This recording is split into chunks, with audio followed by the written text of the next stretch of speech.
Thank you, Ayendra.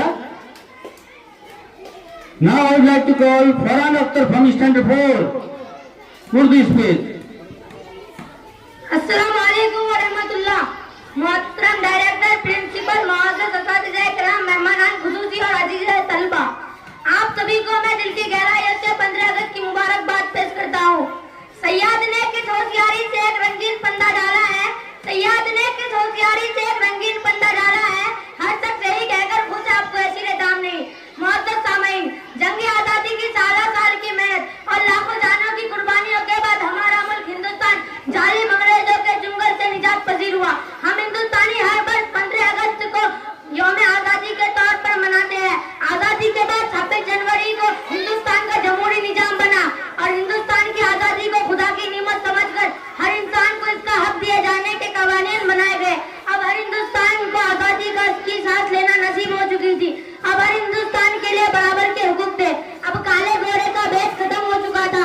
अब जात पात की बातें कम ही रह गई थी और ये सब इसलिए था कि हिंदुस्तान वालों ने इस मुल्क की आज़ादी के लिए अपने जान तक की बाजी लगा दी थी।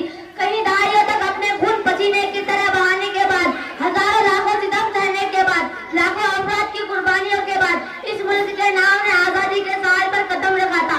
इसी आज़ादी को बुलंद करने के लिए हजारों उलमा की गर्दनों को काट कर दरख्तों पर लटकाया गया। इसी आज़ादी को देखने के लिए हजारों माओं ने अपनी लाडलों की जुदाई बर्दाश्त की थी।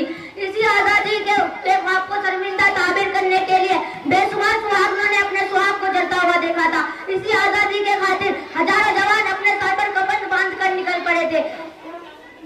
अपनी जान आज़ादी के लिए वक्फ कर दी थी। इसी आज़ादी को हासिल करने के लिए लाखों बच्चों को यतीमी का गम उठाना पड़ा था।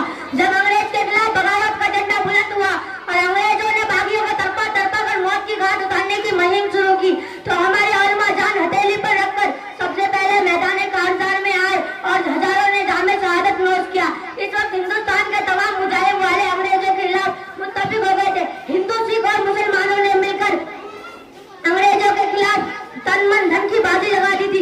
इसी मुल्क की आजादी में जहाँ हिंदू भाइयों की बेशुमार जाने कुर्बानी हुई, बेशुमार सिखों को तख्तेदार पर लटकाया गया, वही सबसे ज्यादा उलमा अपने गर्दने को कटाकर शहादत का दर्जा हासिल किया। हाँ, उलमा इस्लाम की कुर्बानी अगर इस मुल्क के खातिर काम न आती तो शायद ये मुल्क कभी गुलामी के जंजीर से नहीं निकल पाता। खुद अंग्रेजों ने हमारी उलमा की शहादत को नोट किया है।